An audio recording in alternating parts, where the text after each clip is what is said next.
Let's go see what David has done now. Welcome to Lorrie's world. Oh my goodness. That's all that did. That's all what did? That tree. Okay. Got little white blossoms and that was it. Yeah. It's done. Well, it's just a decorative. You can cut it down. I am. Okay. And what about this? You cut it down too. I can try. Okay. This. You said that's where you want the fire pit? That looks like a good place for the fire pit, doesn't it? Kind of right in the middle. It'll be far enough away from the trees. Yeah, yeah. We only have to move a mountain. That's how Dave can do it. Can't they Can't they do what? grind that down?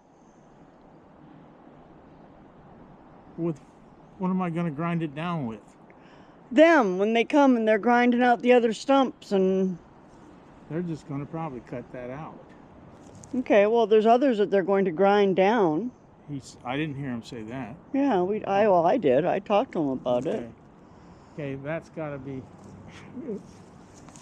The thing is there's roots and stuff down there. You have to check to see what happens if they catch fire. Well, it doesn't have to be there. You can move it.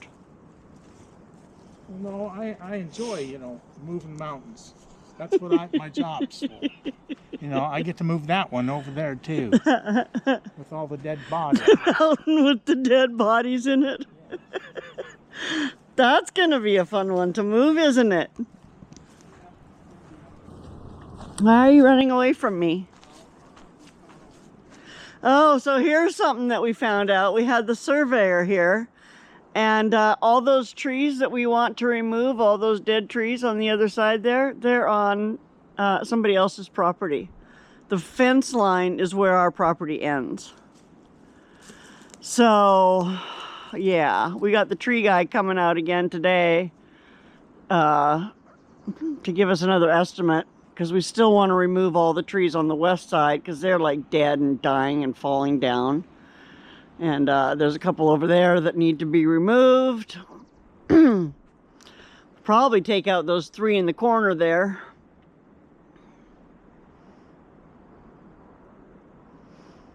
Right? And then apparently that one spruce is half on our property and half on their property. That's one here in the center, the tall, straight one. Oh. And same with this tree right here. This one at the corner here that's so dead and dying, it's partially on our property and partially on their property. See what I was pointing at? No. No, what were you pointing at? I didn't even know you were pointing at anything.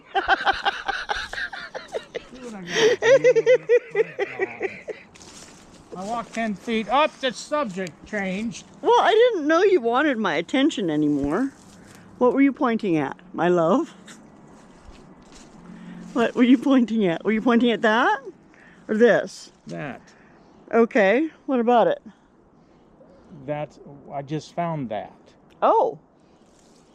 I knew that was there. I thought you found that a while ago. No, I don't know how many more around here. They had trees everywhere. Yeah. For some reason. Well, this is going to be kind of where the greenhouse is eventually going to go. Yeah, but it's got to all be level. I know. You can't just put a greenhouse in there. I'll trip over. I understand, honey. I was going to say we could put a tree there, but we can't because it's where the greenhouse is going to go. How close are you going to have it to your property line? You're going to have... Probably have 3 feet, like a good pathway around it. I was going to say you're going to have to... 3 foot or a 4 foot path. As wide as this path here.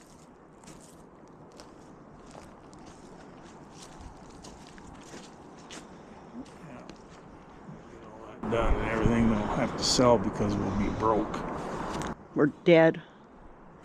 Well, if I'm dead, I don't care. Hmm. It's your problem. Thanks a lot, buddy. What? Oh, look, flowers. Nasturtiums. Look, you got new growth on there. Yeah, lots of new growth on here. How come it's dying here, though? That's two different trees. Is it? Yeah. It's all on one. Must be grafted or something. No, look. Well, yeah, it must be. Because it splits there, but But it's two different trees. that's interesting. Your mom said something about it, I think. Huh, I'll have to come out and identify it. Well, maybe I'll take pictures with this. Let me go ahead. Turns out that it is one tree. It's a Japanese maple. And apparently it gets multicolored leaves in multi-shapes. And it really is a very cool looking tree. There's also a few other things blooming in the yard. We did let one of the rhodies bloom. It will be chopped down when it's done because we hate rhodies. Sorry to all you who love them. And of course there is the nasturtium, but let's talk survival seeds. I've moved my survival seeds outside. My peppers. Those are my bell peppers. These are some herbs. My oregano didn't make it. I got a cucumber there. It's not doing very well. My basil is looking good. Here's a new cucumber I just planted. I just put a seed in there. That's one of the cantaloupe. And I just reseeded this cucumber because it died. But my bell peppers are doing okay. My brandywine tomatoes are doing okay. And these are my shishito peppers. And I don't know, there's a watermelon. I don't know, they're not super happy. It's been a little cool the last couple of days, but we got some sun that's going to come out on them this afternoon. Hopefully that'll perk them up a little. Might come out here and give them a little bit of water and some food. But yeah, so I don't have anything in the ground yet, but I do have plants outside. I need to get a couple of more black pots, and I need some dirt to fill all my pots. But yeah, I'm going to fill that with pots and line this with pots. And then one thing I forgot to do with these little ones, so I need to get some more places to plant them, but I forgot to pop the holes out in the bottom so they have no drainage. So yeah, that could be why I'm having problems with these plants. My thyme is looking good though. It's off to a good start. So my garden outside is doing okay, and things are growing. My survival seeds are surviving, which makes me happy. I'm growing only what I eat this year, and I'm sorry I didn't mention the Grow What You Eat collaboration, except for just now, but yes, grow what you eat. Love y'all. Take care. I'll see you soon.